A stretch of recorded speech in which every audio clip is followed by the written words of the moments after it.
ছুটতে ছুটতে একটা একটা বড় গাছে সজোরে ধাক্কা লেগে মাটিতে পড়ে যায় কুহেলি। উঠতে পারে না। তাকিয়ে তাকিয়ে দেখে ছোট্ট মেয়েটি ফিরে আসছে ওর দিকে, হাতে হাতে একটা পুতুল। কানের কাছে এসে ফিসফিসিয়ে বলে,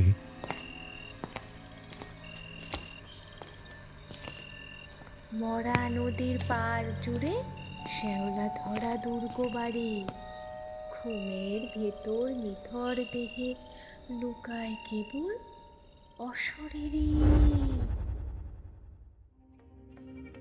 ও শুনোর নিবেদনে আপনারা শুনছেন বাংলা সাহিত্যের কয়েকটি অলৌকিক এবং অতিপ্রাকৃত গল্পের সম্ভার। আজকের গল্প অরুণিমা বন্দ্যোপাধ্যায় রচিত প্রহেলিকা, প্রযোজনায় অরেঞ্জ পাবলিশার্স।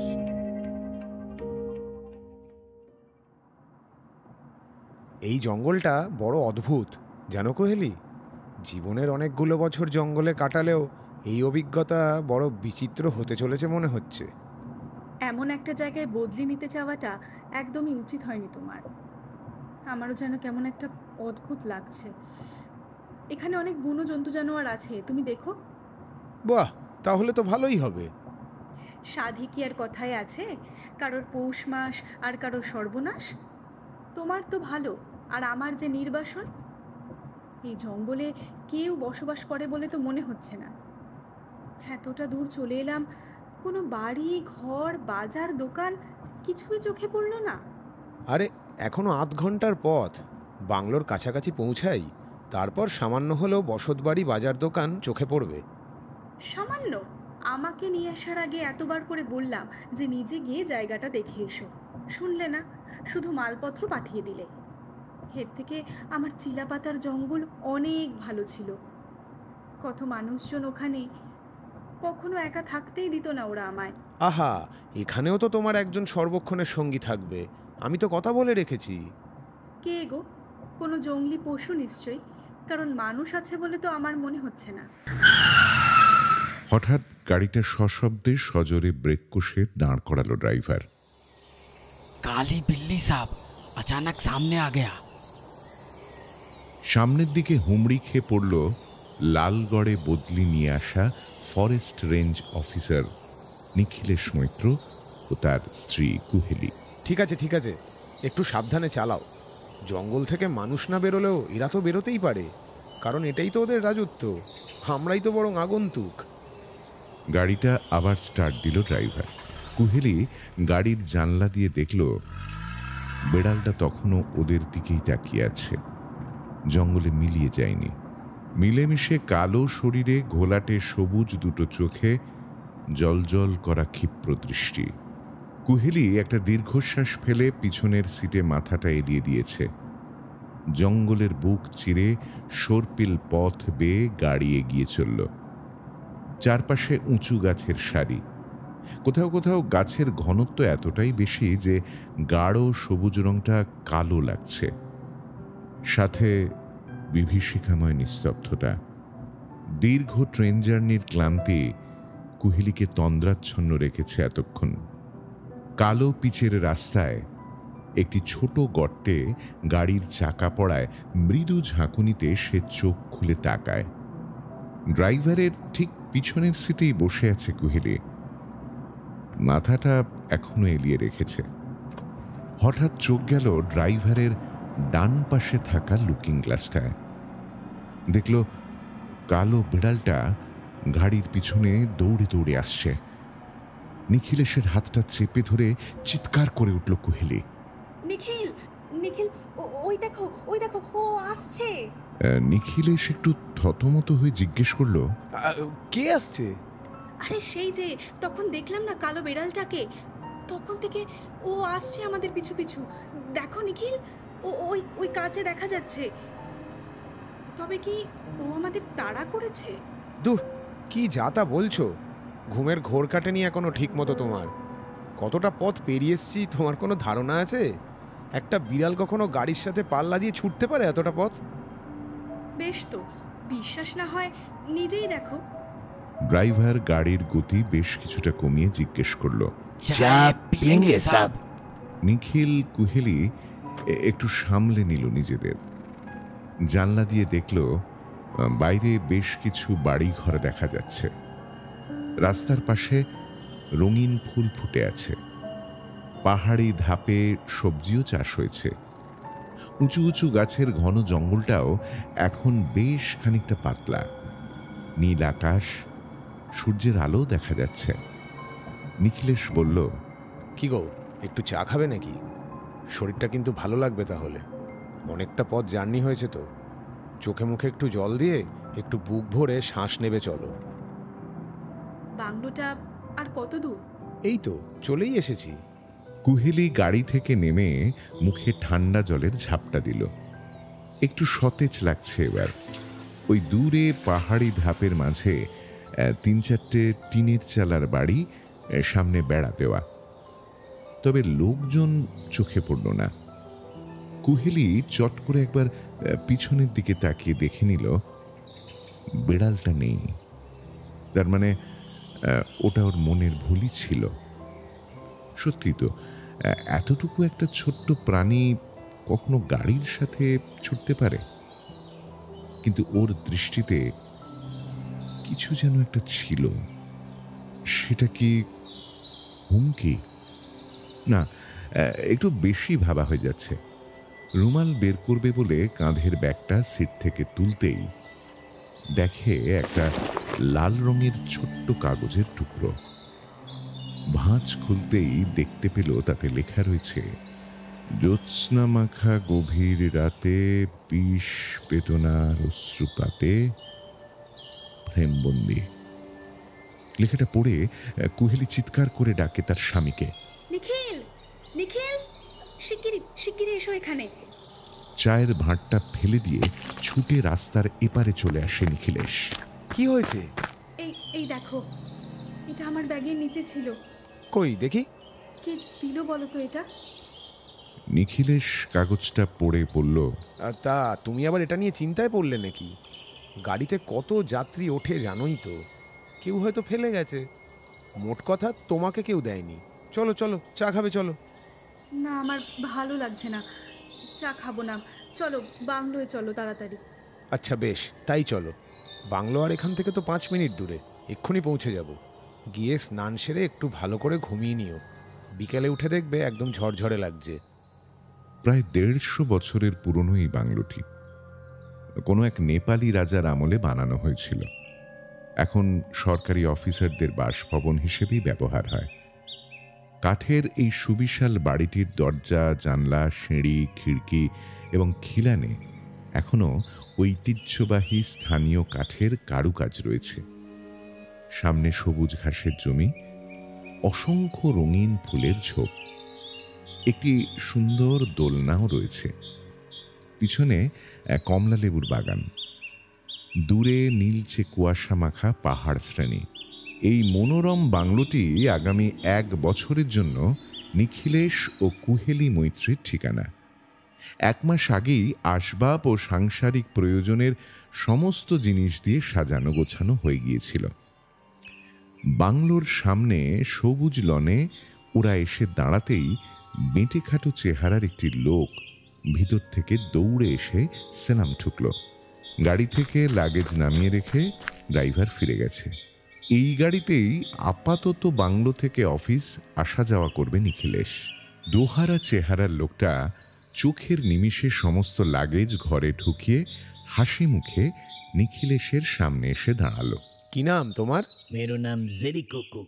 এখানেই থাকো? वो सरामा पहाडमा बस्छु। বাংলা বলতে পারো? हो सर, जानी। নিখিলেশ ও নেপালি ভৃত্য জেরি কথা বলতে বলতে বাংলোয় প্রবেশ করল। কুহেলির জায়গাটা বেশ পছন্দ হয়েছে। বুনো ফুলগুলোর কাছে গিয়ে হাত বুলিয়ে প্রকৃতির এই মনোরম সৌন্দর্য উপভোগ করছে।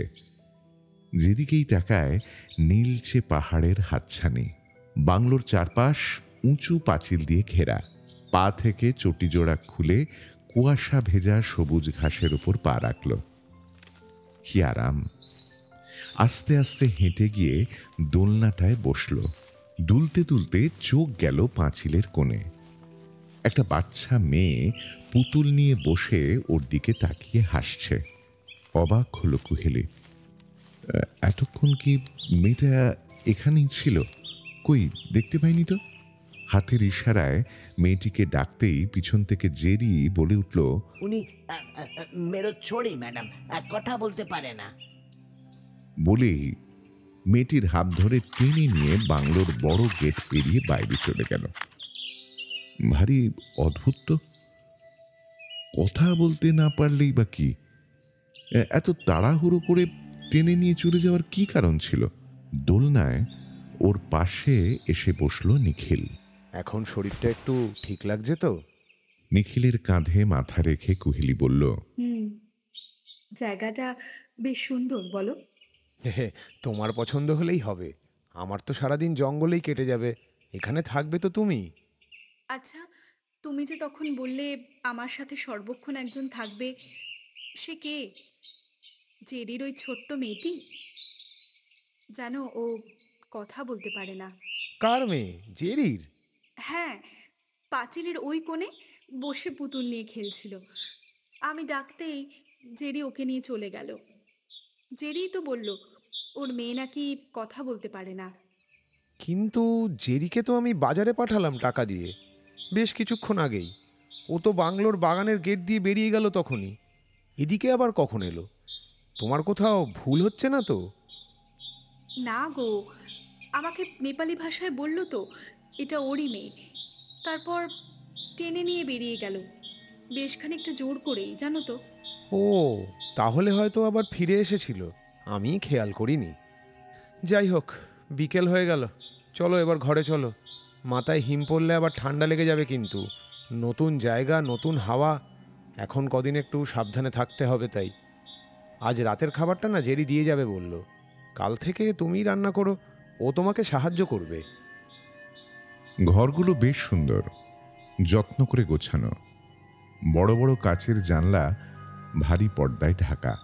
দুটো শোবার ঘরে বড় বড় পালঙ্ক, কাঠের আলমারি, ত্রিকোণ টেবিল, তাতে মায়াবী ল্যাম্পশেড। বসার ঘরে বেতের সোফা সেট, দেওয়ালে ফায়ারপ্লেস। যদিও এখন তার আর কোনো প্রয়োজন নেই, রান্নার ঘরটিও রুচিসম্মতভাবে গোছানো। ফায়ার প্লেসের দেওয়ালে এটা কার ছবি, নিখিল? জেরি বলল, যে নেপালি রাজা এই বাংলোটি বানিয়েছিলেন, এটি নাকি তার একমাত্র মেয়ের ছবি। তার মানে রাজকুমারী, তাই এত সুন্দরী। চোখের মনি দুটো নীল, কি শান্ত। অনেক রাত হলো কুহেলি, এবার শুয়ে পড়বে চলো। কাল অফিসে আমার প্রথম দিন। আমি চলে গেলে তারপরে তো তুমি ফ্রি। সারা দিন ঘুরে ঘুরে বাড়িটা দেখো, আর আমি ফিরলে সব গল্প বলতে হবে কিন্তু। নিশুত রাত। একটা আওয়াজে ঘুম ভেঙে গেল কুহেলির। ঘরের একদিকের জানলার পর্দাগুলো সরানো ছিল। সেদিকে তাকিয়ে মনে হলো বাইরে চাঁদের আলোর বন্যা বয়ে যাচ্ছে। বিপুল নৈঃশব্দ বাংলো জুড়ে। দীর্ঘ নিস্তব্ধতা ভঙ্গ করে মাঝে মাঝে শোনা যাচ্ছে নিশাচরদের ডানার ঝাপটানি। গায়ের চাদরটা সরিয়ে পালঙ্ক থেকে নামল কুহেলি। পাশে নিখিলেশ অকাতরে ঘুমোচ্ছে। বন্ধ জানলার পাশে গিয়ে দাঁড়ালো কুহেলি। লনের দোলনাটা দুলছে মনে হচ্ছে। এই ঘরটা থেকে ভালোভাবে দেখা যাচ্ছে না। দরজা খুলে বসার ঘরে বেরিয়ে এলো। এবার দেখা যাচ্ছে স্পষ্ট, দোলনায় কেউ বসে আছে। কিন্তু এত রাতে, এত ঠান্ডায় কি বসে থাকবে? অথচ মরচে ধরা লোহায় লোহা ঘষার শব্দ শুনেই বোঝা যাচ্ছে দোলনায় কেউ দুলছে। দরজা খুলে বাইরে বেরোবে বলে পিছন ঘুরতেই দেখে ফায়ার প্লেসে দাউ দাউ করে আগুন জ্বলছে। আর সেই আগুনের আলোয় দেখল রাজকুমারীর দু চোখ বেয়ে জল নামছে। ফায়ার প্লেসের ঠিক পাশে দাঁড়িয়ে একটা কালো বেড়াল, ঘোলাটে সবুজ চোখে স্থির দৃষ্টিতে চেয়ে আছে ওর দিকে। কুহেলির মনে পড়ল গাড়ির সিটের ব্যাগের নিচ থেকে পাওয়া সেই কাগজের লেখার কথা। তার মানে প্রেমবন্দি রাজকুমারী সম্পর্কে ওই লেখাটা একটা সংকেত ছিল। তীব্র আর্তনাদ করে জ্ঞান হারালো কুহেলি। সকালের সোনা রোদ এসে পড়েছে বাংলোর আনাচে কানাচে। কুয়াশাও কেটে গেছে। বেশ অনেকটা বেলা হলে চোখ খোলে কুহেলি। পাশে চেয়ারে নিখিলেশ বসে আছে, পিছনে জেরি একটা গরম জলের ফ্লাক্স হাতে দাঁড়িয়ে। অনেকটা দেরি হয়ে গেল নিখিল, তুমি তুমি এবার অফিসে যাও। আমি এখন ঠিক আছি। শোনো, আজ সকালে আমি জেরিকে নিয়ে বাংলোর চারপাশে ভালোভাবে ঘুরে দেখেছি। দোলনায় তো কেউই ছিল না, আর আর বাইরের গেটেও তো তালা দেওয়া ছিল। কেউ কিভাবে ঢুকতে পারে? তাছাড়া ফায়ার প্লেসে তো কাঠই নেই, আগুনটা জ্বলবে কিসে? জানি তুমি বলবে আমারই মনের ভুল। তোমাকে আর কিছু বোঝাবো না আমি। আমাকে জাস্ট একটু একা থাকতে দাও প্লিজ। রাগ করো না কুহেলি, একটু স্বাভাবিক হও। তোমাকে তোমাকে এভাবে রেখে আমি কিভাবে যাই বলো তো? আর চিন্তা করো না নিখিল, আমি ঠিক আছি, তুমি নিশ্চিন্তে যাও। কথা দিলে? শোনো, জেরি তোমাকে দেখে রাখবে, আর কোনো অসুবিধা হলে আমাকে ফোন করবে কিন্তু। নিখিলেশ গাড়ি করে বেরিয়ে এলে জেরি এসে চা আর টোস্ট দিয়ে যায় কুহেলিকে। কাল রাতের কথা ভুলতে পারে না কুহেলি। সবটাই এত ভুল ছিল। নতুন জায়গায় তো এটাই প্রথমবার নয়। এর আগে 2 বছর বাইরে থেকেছে নিখিলেশের সাথে। কই এমনটা তো ঘটেনি কখনো। খাবারটা খেয়ে বাইরে এসে দাঁড়ালো। দূরে পাহাড়ের কোলে রোদ এসে পড়েছে। বোঝা যায় ওটা কোনো নাম না জানা উপত্যকা। সেখানেও জনবসতি দেখা যাচ্ছে। ছোট্ট ছোট্ট ঘর ও রঙিন পতাকা উঠছে। রোদ যখন চলে যায় উপত্যকাটা কুয়াশায় ডুবে যায়। বারান্দায় কাঠের রেলিংটাকে একটা আগুনলতা গাছ জড়িয়ে জাপটে থোকা ফুলে ভরিয়ে দিয়েছে।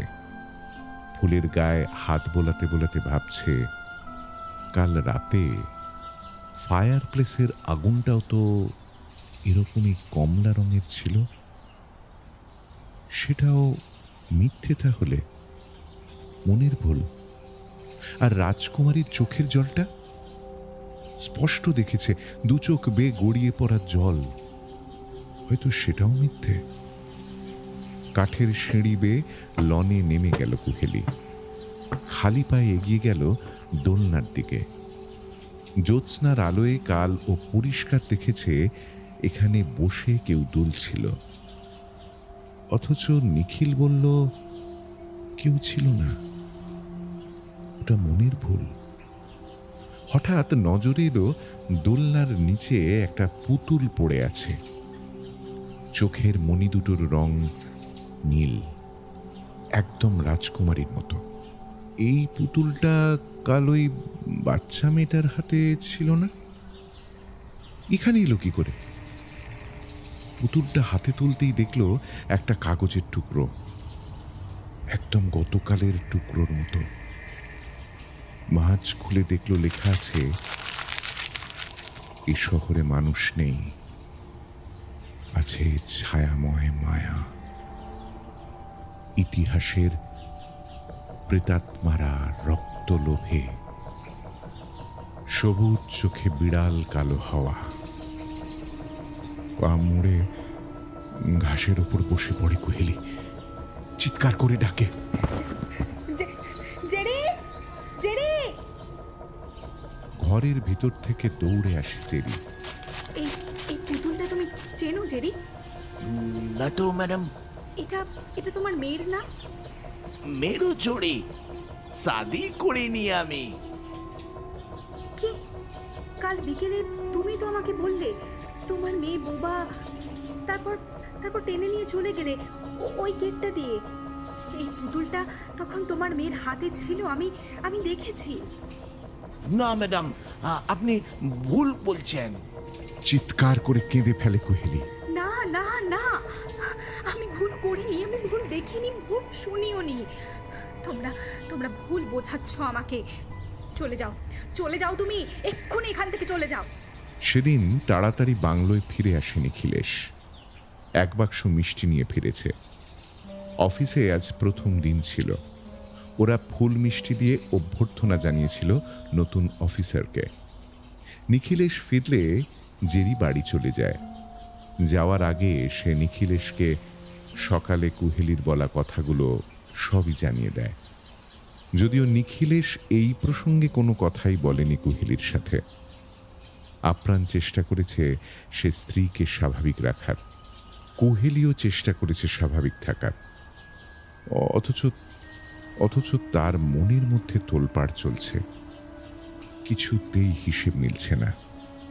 আর সবটা যে সত্যি সে দেখেছে সেটা কেউ বিশ্বাস করতে চায় না।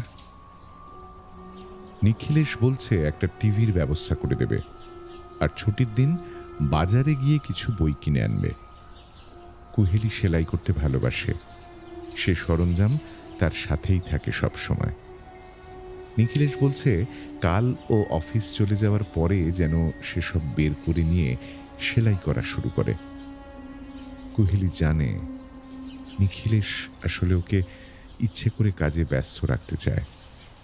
নিখিলেশ বিশ্বাস করে কুহেলি ভয় পেয়েছে, নতুন পরিবেশে মানাতে পারছে না। রাতে খাওয়ার পর আলো নিভিয়ে শুয়ে পড়েছে দুজনেই। কুহেলি ঘুমের ভান করে পাশ ফিরে শুয়ে আছে, অপেক্ষা করছে নিখিলেশ কখন ঘুমোবে। ওর বিশ্বাস আজ রাতেও কিছু ঘটবে। জেগে থাকতে থাকতে চোখটা লেগে এসেছিল কুহেলির। হঠাৎ একটা তীক্ষ্ণ তীব্র চিৎকার শুনে ধর্মড়িয়ে উঠে বসল সে। চিৎকারটা মনে হলো বাংলোর পিছন থেকে এলো। পা টিপে টিপে ঘরের বাইরে বেরিয়ে বসার ঘরে এলো। আজকেও বাইরে জ্যোৎস্নার আলো উছলে পড়েছে। ফায়ার প্লেসে আগুন নেই, রাজকুমারীর চোখেও জল নেই। হঠাৎ বাগানের দিকের দরজাটা সশব্দে খুলে গেল। বাইরে তো এতটুকু হাওয়া নেই, শান্ত গাছপালা।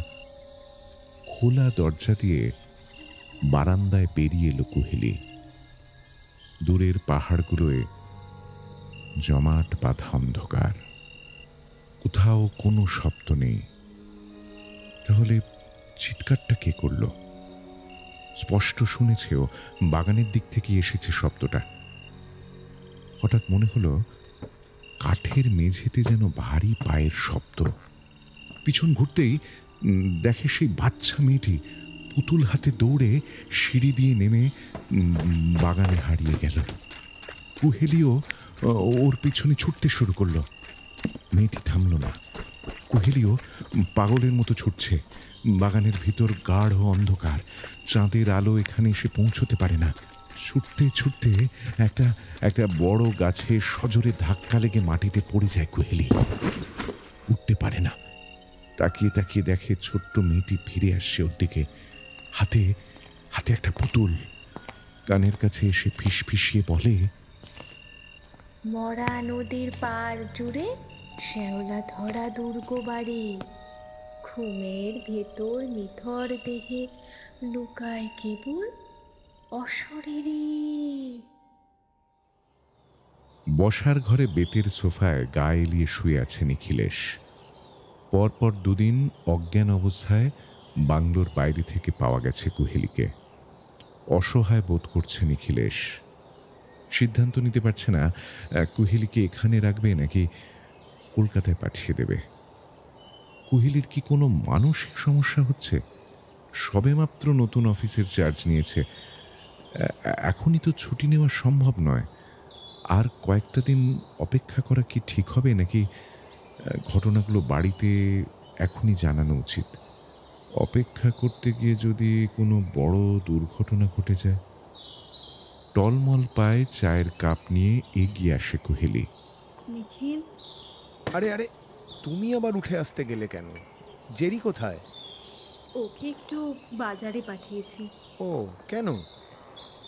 ওষুধ আনতে। পড়ে গিয়ে কেমন একটা কালশিটে পড়ে গেছে, দেখো। আহারে, শোনো, তুমি এখানে বসো। বাড়ি ফিরে যাবে কুহু? তোমাকে একা ফেলে? একা কোথায়? জেরি আছে তো। তাছাড়া সারাদিন তো আমার অফিসেই কেটে যাবে। না, আমি কোথাও যাব না। তুমি এখানে ভালো নেই কুহু।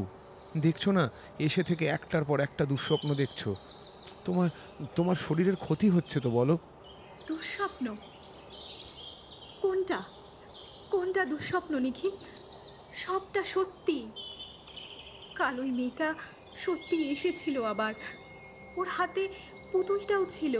আচ্ছা আচ্ছা, ঠিক আছে ঠিক আছে, আমি তোমাকে অবিশ্বাস করিনি কুহু, কিন্তু তাও বলছি, এখানে থাকতে হবে না তোমাকে। তুমি বরঞ্চ কদিন বাড়িতে গিয়ে থাকো। না নিখিল, ওই মেয়েটা আমাকে কিছু একটা ইঙ্গিত দিতে আসছে রোজ। ও কি বলতে চায় তা না জেনে আমি কিছুতেই যাব না। আরে বাবা, তুমি অসুস্থ হয়ে যাচ্ছ এইভাবে। এভাবে কি চলতে দেওয়া যায় নাকি? আচ্ছা আচ্ছা, তাহলে কথা দাও, রাতে আমাকে না জানিয়ে তুমি বাইরে বেরোবে না। বেশ, তাই হবে। এখন তুমি তুমি তৈরি হয়ে নাও, অফিস যেতে হবে তো। নিখিলেশ অফিসের গাড়িতে রওনা দিলে কুহেলি রান্নাঘরে যায়। আজ খুব মাছ খেতে ইচ্ছে করছিল বলে জেরিকে বাজারে পাঠিয়ে মাছ আনিয়েছে। রান্নাঘরের জানলা দিয়ে দেখল জেরি লনের পিছনের কলতলায় মাছ কাটতে বসেছে। কুহেলি গিয়ে দাঁড়ায় পাশে। আচ্ছা জেরি, তোমাদের এখানে কোনো পুরনো দুর্গ আছে? তার ম্যাডাম, দেখবেন? এখান থেকে দেখা যাবে? কমলালেবু বাগানের দিকে এগিয়ে গেল জেরি, পিছনে কুহেলি। সিঁড়ি দিয়ে বারান্দায় উঠে হাতের ইশারায় দেখালো। ম্যাডাম। কুহেলি ইশারা বারবার দেখল। সত্যিই তো, পরিত্যক্ত ভাঙা দুর্গ রয়েছে। বড় বড় গাছ, ঘন ঝোপঝাড় পরিবেষ্টিত দুর্গটির সেরকম কোনো অস্তিত্বই নেই, শুধুই ধ্বংসস্তূপ। আচ্ছা, ওই দুর্গের কাছে কোনো নদী আছে? থিও এখন নাই। মরে গেছে বুঝি? জেরি ফ্যাল করে তাকিয়ে রইল কুহেলির দিকে। ওই দুর্গে কারা থাকতো জেরি? রাজা, ভালো রাজা, আর রাজকুমারীও। রাজকুমারী? মানে যার ছবি আমাদের ঘরে আছে? হ্যাঁ ম্যাডাম। তুমি জানো তার গল্প? মোলাইতা শুনবেন? হ্যাঁ, শুনতে চাই, তুমি বলো আমাকে। রাজা ভালো থিও, আমাদের নেপালিদের ভালো রাজা, কিন্তু ওর ভাই শয়তান থিও ভালো রাজাকে খুন করে রাজকুমারীকে বন্ধ করে রেখেছিল। শয়তান দুর্গ নিয়ে নিল ভালো রাজা থেকে। আর তারপর রাজকুমারীর কি হলো? মৃত্যু হনছ। দুর্গে যাওয়ার কি কোনো রাস্তা আছে এখনো? তা আমাকে আমাকে নিয়ে যাবে? কেউ জয় না ম্যাডাম, জঙ্গলি জানোয়ার আছে, আপনি যাবেন না, ক্ষতি হবে। আচ্ছা বেশ, আমি যাব না। তুমি এখন রান্নাঘরে যাও, ভাত বসাও, আমি বরং মাছটা কেটে নিয়ে আসছি। জেরি রান্নাঘরে চলে যেতে কুহেলি ফিরে এলো কলতলায়। আসার সময় বাগানের দিকে একবার তাকালো। এই পথেই কাল বাচ্চা মেয়েটা পুতুল নিয়ে দৌড়েছিল। জেরি টাটকা মাছ পেয়েছে। বেশ ছুরি দিয়ে মাছটা কাটতেই মাছের পেট থেকে একটা কাগজের টুকরো পেল। মাছের পেটে কাগজ, আর কাগজটা খুলতেই দেখল কিছু লেখা আছে তাতে। ছোট পুতুল, বড় পুতুল, বাক্সবন্দি মেয়ে পুতুল, পুতুল খায়, পুতুল ঘুমায়, কথা বলে, গান শোনায়, নীল পুতুল, লাল পুতুল, কালো ঘুটঘুটে বিড়াল পুতুল। গাটা শিউরে ওঠে কুহেলির। ছুঁড়ে ফেলে দেয় মাছটা। দেখে কালো বিড়ালটা ওর দিকে তাকিয়ে বসে আছে। মাছটা ছুটতেই মুখে করে নিয়ে দৌড়তে থাকে। কুহেলিও ছুটতে শুরু করে ওর পিছনে। ছুটতে ছুটতে একটা পাথরের ঝর্ণার কাছে গিয়ে পৌঁছয়। বিড়ালটা কোথায় পালালো কি জানি। একটা ভাঙা বাড়ি রয়েছে, নিশ্চয়ই ওখানে ঢুকেছে মাছ নিয়ে। অতি সন্তর্পণে পা ফেলে বাড়িতে ঢুকতেই একটা গোঙানির শব্দ পেল। ঘুটঘুটে অন্ধকার ভেতরটা। কুহেলি জোরে বলল, কেউ আছেন? কোনো উত্তর নেই, শুধু গোঙানির শব্দ। একটু ধাতস্থ হতে দেখল একটা জানলা। ঠেলে দিতেই খসে পড়ে গেল। সঙ্গে সঙ্গে এক পশলা আলো এসে ঘরটা ভাসিয়ে দিল। বুনো ঝোপ শ্যাওলা ভরা ঘর। মনে হচ্ছে ওই কোণ থেকে শব্দটা আসছে। এগুতেই দেখে একটা বাক্স, মুচ্ছে ধরা শেকল দিয়ে বাঁধা। বাক্সটা অনেক অনেক অনেক চেষ্টা করে খুলতেই গোঙানি থেমে গেল। ভেতরে অনেক রকমের মেয়ে পুতুল। তারা হাত পা নাড়ছে, চোখ পিট করছে। ঢাকনাটা নামিয়ে দিল কুহেলি। এক হাত দূরেই কালো বিড়ালটা মরে পড়ে আছে। পাশে সেই মাছটা। কুহেলির গলা শুকিয়ে কাঠ। দরদর করে ঘাম ঝরছে গা থেকে। সারা শরীর যেন অবশ হয়ে এলো। বাক্সের পাশে একটা ছোট্ট কাগজের টুকরো।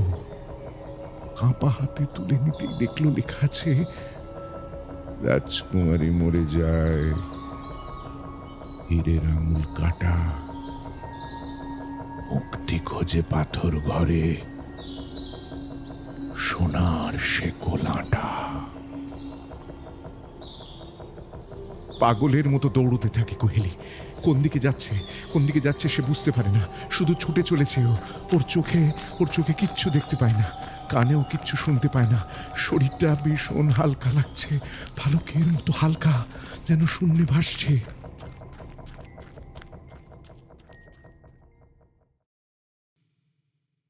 3 দিন হয়ে গেছে কুহেলি নিখোঁজ। সম্ভাব্য সমস্ত জায়গা খুঁজে ফেলেছে পুলিশ, কিন্তু কোনো রকম সন্ধান মেলেনি। কুহেলির শেষ কথা হয়েছিল জেরির সাথে। পুলিশ জেরিকে জিজ্ঞাসাবাদ করে জানতে পারে যে কুহেলি ওকে দূরকে নিয়ে যেতে বলেছিল। নিখিলেশের পরিবারের লোকজন এসে পৌঁছয় বাংলোয়। সবাই সব রকম চেষ্টা করে ফেলেছে, কিন্তু কোনো সন্ধান পাওয়া যায়নি। শেষে সিদ্ধান্ত নেওয়া হয়েছে যে লালগড় থানার পুলিশ ফোর্স কিছু শেরপাদের নিয়ে দূরকে যাবে। শেষ পথ এখন একমাত্র ওটাই খোলা আছে। শুকনো পরিখা ঘেরা লালগড় দুর্গ। চারদিকে অসংখ্য বড় বড় বটগাছ তাদের ঝুরি নামিয়েছে। পিচ্ছিল পাথুরে পথ, জমাট বাঁধা অন্ধকার, ঝিঁঝি পোকার আওয়াজের সাথে বহু নিশাচর প্রাণীর শব্দ। দুর্গের বাইরে থেকে ইন্সপেক্টর বাংলোয় ফোন করলেন। নিখিলেশ বাবু, দেহ শনাক্ত করতে একবার থানায় আসতে হবে আপনাকে। হ্যাঁ, দেহ? কুহেলি তাহলে? এখনই ভেঙে পড়বেন না মিস্টার মৈত্র। একটা ডেড বডি পাওয়া গেছে, কিন্তু তা মিসেস মৈত্রর কিনা তা তো নিশ্চিতভাবে বলা যাচ্ছে না। আপনি আসুন, তাড়াতাড়ি আসুন। গভীর রাতে ক্লান্ত হয়ে বাংলোয় ফিরল নিখিলেশ। দাহকার্য সম্পন্ন হয়েছে। কুয়াশা ঘিরে ধরেছে বাড়িটাকে। ধীর পায়ে এসে দাঁড়ালো ফায়ার প্লেসের সামনে। দেওয়াল জুড়ে রয়েছে শূন্য একটা ফ্রেম। ভিতরে রাজকুমারীর ছবিটা নেই। ফ্রেমের সামনে এক টুকরো কাগজ রাখা।